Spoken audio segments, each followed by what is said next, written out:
Subscribe to Judicially Legal Solutions and hit the bell icon so never miss an update. So in the last video हम लोग ने काफ़ी हद तक समझ लिया था कि हियर से एविडेंस क्या होते हैं। अब हम लोग देखते हैं कि जब भी हम हियर से एविडेंस को पढ़ेंगे या समझेंगे या हमारे सामने हियर से एविडेंस आएंगे तो रियल टेस्ट क्या होगा, ऐसी क्या चीज़ होगी जिसको देखते ही या जिसको अप्लाई करते ही हम लोग को पता चल जाएगा कि दिस एविडेंस इज़ हियर से और this evidence is direct evidence. So friends, जब भी हम कोई विटनेस हमारे सामने टेस्टिमनी देगा तो कोर्ट को उस कोर्ट को ये एग्ज़ामिन करना पड़ेगा, और या फिर हम लोग अगर एग्ज़ामिन करें तो हमें ये एग्ज़ामिन करना पड़ेगा कि क्या कोर्ट जो है उस टेस्टिमनी पे पर से एक्ट कर सकता है।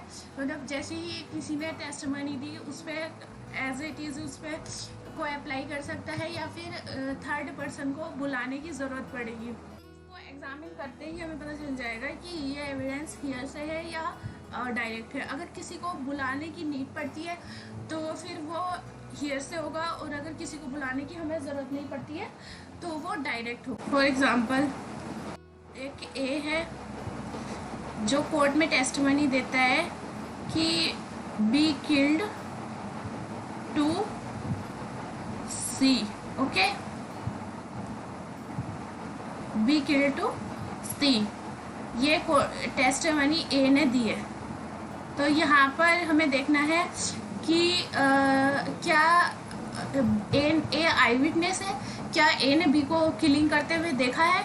अगर ए ने बी को किलिंग करते हुए देखा है कि B was killing in front of A C को मार रहा था, तो यहाँ पर इसका मतलब हुआ कि जो ए की जो टेस्टिमनी है वो डायरेक्ट है। ओके, इट इज डायरेक्ट, क्योंकि ए जो है हिमसेल्फ एक आई विटनेस है। लेकिन अगर ए कहता है कि ए बी किल टू सी, लेकिन जब कोर्ट कहता है कि क्या तुम आई विटनेस हो, तुमने बी को किलिंग करते हुए देखा सी को, तो ए कहता है नहीं, मैंने किलिंग करते हुए नहीं देखा, सम एक्स टोल्ड टू मी कि बी ने सी को मारा है, तो सम एक्स टोल्ड टू ए। तो यहाँ पर जो समन जो एक्स है वो आई विटनेस है, ए आई विटनेस नहीं है। तो यहाँ पर कोर्ट को क्या करना पड़ेगा, एक्स को बुलाना पड़ेगा। एक्स को बुलाना पड़ेगा, इसका मतलब क्या हुआ, it is hearsay. Okay, it is hearsay. So now we have to see कि एक्सेप्शन क्या है rule of exclusion of hearsay के। तो इसके एक्सेप्शंस है, पहला एक्सेप्शन आता है रेस गेस्चे। ये हमें सेक्शन 6, 7, 8 में मिलता है इंडियन एविडेंस एक्ट के, जिसको हम एक तरह से सेम ट्रांजैक्शन में हुए एक्ट को भी डिनोट करते हैं। इसको हम डिटेल में जब रेस्ट गेस्चे पढ़ेंगे तब पढ़ेंगे। अभी सिर्फ इतना समझना जरूर काफ़ी है कि ये जो है it is an exception. Okay, ये दिया हुआ है सेक्शन 6, 7, 8। एक्सेप्शन क्या है, दूसरा एक्सेप्शन है statement which falls under section 32 and section 3। Statement which falls under section 32 and 33। Okay, और तीसरा एक्सेप्शन हमें इसका देखने को मिलता है admission and confession. Admission and confession. Admission and confession is given under section 17 till 30. Admission is given under section 17 till 30. और जो नेक्स्ट एक्सेप्शन है वो है entries in the books of accounts, और ये entries in the books of accounts दिया हुआ है सेक्शन 34 till 38। और नेक्स्ट एक्सेप्शन है opinion of third person. Okay, ये दिया हुआ है section 45 till 51, from section 45 till 51। So let's have a look. जो रेस गेस्चे है उसमें भी ये होता है कि समवन एल्स, जो है सेम ट्रांजैक्शन का एविडेंस देता है कोरोबरेट करने के लिए किसी की भी टेस्टिमनी को समटाइम्स, ओके, नॉट ऑलवेज। तो ये इस तरह से हमने इसको हियरसे का एक्सेप्शन माना है, rule of exclusion of hearsay का एक्सेप्शन माना है। और जो सेक्शन 32 एंड 33 है उसमें भी क्या होता है, जो 32 है उसमें भी डाइंग डिक्लेरेशन कोई और पर्सन सुनता है और वो सुनने के बाद कोर्ट के सामने जाके जो है टेस्टिमनी देता है। तो जो आई विटनेस है ऑफ किलिंग वो नहीं देता है, बल्कि समवन एल्स जिसको विक्टिम बता के गया है वो टेस्टिमनी देता है। और एडमिशन एंड कन्फेशन में भी क्या होता है, जो अक्यूज्ड कन्फेस करता है या फिर एडमिट करता है वो हिमसेल्फ कोर्ट में जाके अगेन एडमिट या कन्फेशन नहीं करता है। थर्ड पर्सन जिसके सामने उस पर्सन ने एडमिशन या कन्फेशन दिया था वो पर्सन जाके अपीयर होके एडमिट करता है, वो पर्सन अपीयर होके स्टेटमेंट देता है कि that person that accused confessed before me और एडमिटेड बिफोर मी। और जो ओपिनियन ऑफ थर्ड पर्सन है इसमें एक्सपर्ट्स के ओपिनियंस आते हैं। तो उसमें क्या होता है, कई बार जो है उनको एक्सपर्ट्स को नहीं बुलाया जाता है, बल्कि उनकी लिखी हुई बुक्स या उनके कोई भी स्टेटमेंट को रेफ़र कर लिया जाता है। इस वजह से भी इसको hearsay rule of exclusion of hearsay का एक्सेप्शन माना है।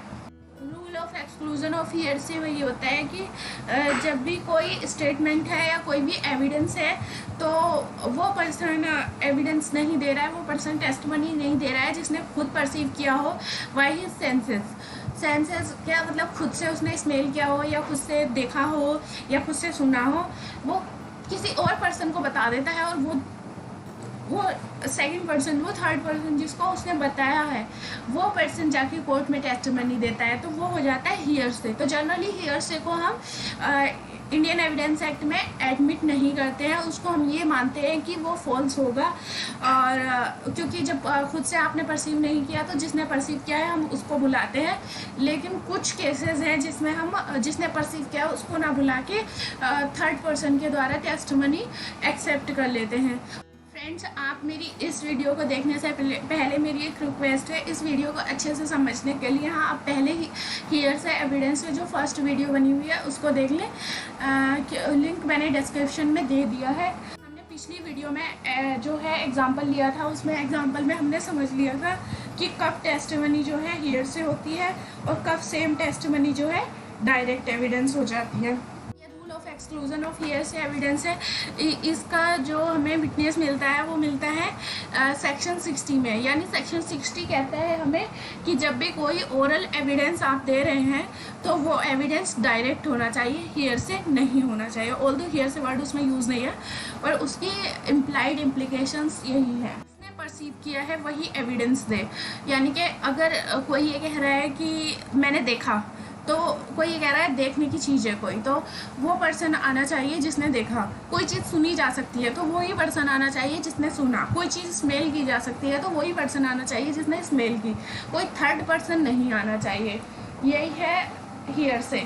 अगर कोई थर्ड पर्सन आएगा तो वो टेस्टिमनी या वो स्टेटमेंट हियरसे हो जाएगा। ये जो हियरसे है वो सब्जेक्टिव कंसेप्ट है। हमने एक्सेप्शंस देखे हैं हियरसे एविडेंस के। ये जो एक्सेप्शन थे दीज एक्सेप्शंस, ये एक्सेप्शन हमको technically speaking there is nothing called hearsay evidence universally.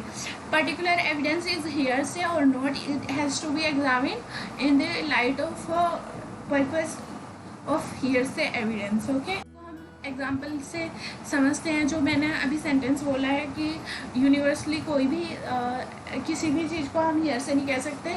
Hearsay depend करता है कि वो किस चीज़ का टेस्टिमनी दे रहा है। फॉर एग्जांपल ए है एक पर्सन, ओके, उसने बी को जो है किल किया है और जब वो मर रहा है वाइल डाइंग, अभी उसकी डेथ नहीं हुई है, ए वहाँ से जा चुका है और किसी ने भी ए को बी को किल करते हुए नहीं देखा है और बी पड़ा हुआ मर रहा है। इतने में सी आता है तो बी जो है सी को बुलाता है और बुलाने के बाद कहता है कि ए मेरे को किल करके गया है। तो यहाँ पर जो है ये एक तरह से डाइंग डिक्लेरेशन हो गया। Under Indian evidence act section 32। तो ये जो डाइंग डिक्लेरेशन है, अब ये हियर से कैसे होगा, कब ये हियर से होगा और कब ये डायरेक्ट होगा, ये चीज़ हम देखते हैं। यहाँ पर जो ये प्रोसिक्यूशन है, प्रोसिक्यूशन कौन होता है? Advocate of victim. तो प्रोसिक्यूशन जो है सी को एज अ विटनेस बुलाती है। तो अब ये इस हियर से कब होगा सी की टेस्टिमनी? अगर जो सी है, प्रोसिक्यूशन है, वो कोर्ट से कहती है कि सी जो है वो विटनेस ऑफ किलिंग है, वो विटनेस ऑफ किलिंग है। ओके, तो यहाँ पर आप लोग बताइए, क्या सी ने ए को बी को किल करते हुए देखा? क्या सी जो है आई विटनेस है किलिंग का? क्या ए ने बी को जब किल किया, सी वॉज प्रेजेंट देयर, क्या सी ने इस चीज़ को देखा? नहीं ना। तो यहाँ पर प्रोसिक्यूशन जो है उसको बोलता है कि ये जो है ये जो हमारा विटनेस है वो किलिंग का विटनेस है सी। और जब टेस्टिमनी दिलवाता है तो वो कहता है कि B told to C that A kill to him. तो यहाँ पर जो अपोजिट पार्टी का जो एडवोकेट होगा, यानी ए का जो एक्यूज्ड का जो एडवोकेट होगा, वो कह सकता है objection point to be noted कि जो किलिंग है उसका एविडेंस नहीं दे रहा है B C, rather he is giving off the dying declaration. तो यहाँ पर ये जो है हियर से है, तो इसको एडमिट ना किया जाए। क्या करेगा? कोर्ट इसको एडमिट नहीं करेगा। तो एक तरह से देखा जाए तो जो हियर से को एडमिट करने की बात की गई है, जो एक्सेप्शन माना है कि rule of exclusion of here से का एक्सेप्शन है डाइंग डिक्लेरेशन, वो बिल्कुल गलत है। अगर ऐसा होता तो किलिंग जो है किलिंग का यहाँ पर जो एविडेंस जो सी दे रहा है वो रेलेवेंट हो जाता और यहाँ पर अपोजिट एडवोकेट जो है ऑब्जेक्शन रेज नहीं कर सकता था। इसका जो ये जो स्टेटमेंट मैं आपके सामने दे रही हूँ अभी कि rule of exclusion of here से का एक्सेप्शन कुछ भी नहीं होता है, वो उसका सोर्स है नंबर 2584 और 2585 of Woodroffe and Ameer Ali, second volume 20 edition. Okay, अगर आप लोग को चेक करना हो तो आप लोग इन बुक्स में जाकर चेक कर सकते हैं। और दूसरी चीज़ क्या है, अगर प्रोसिक्यूशन जो है सी को विटनेस बनाता है किस चीज़ का? डाइंग डिक्लेरेशन का। कोर्ट के सामने कहता है कि C is my witness about dying declaration, और लेटर ऑन आके जो है सी जो है इस चीज़ की टेस्टमनी देता है कि बी जो है मर रहा था और मैं वहाँ पे गया और जाने के बाद मैंने देखा तो बी ने मेरे को बताया कि ए किल्ड मी। तो यहाँ पर जो ये स्टेटमेंट देगा तो वो क्या होगा? वो डायरेक्ट होगा। वो डायरेक्ट क्यों होगा? क्योंकि उसने अपने कानों से डाइंग डिक्लेरेशन सुना है ना, बी ने उसी को बताया ना, उसने अपने कानों से सुना है, किसी और ने तो नहीं बताया ना कि बी ये बात कह रहा था।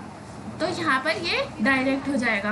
तो इस तरह से हम देखें तो कुछ एक्सक्लूजन ऑफ हियर से वाली बात ही नहीं है। It can be understood better with the help of a diagram. एक डेथ कॉज हुई है, अब जो डेथ कॉज हुई है उसका एक डाइंग डिक्लेरेशन हुआ है। तो यहाँ पर जो विटनेस है वो विटनेस अगर जो डाइंग डिक्लेरेशन वाला विटनेस है वो विटनेस अगर डेथ की टेस्टमनी देने के लिए कोर्ट में जाता है तो वो हो जाएगा हियर से। बट इफ़ जो विटनेस है वो कोर्ट में टेस्टमनी डेथ की नहीं देने के लिए जाता है, रादर वो टेस्टमनी देने के लिए जाता है डाइंग डिक्लेरेशन ओनली, कि मैंने जो है डाइंग डिक्लेरेशन सुना है, जो विक्टिम है वो मेरे को बता रहा था कि ए किल्ड हिम।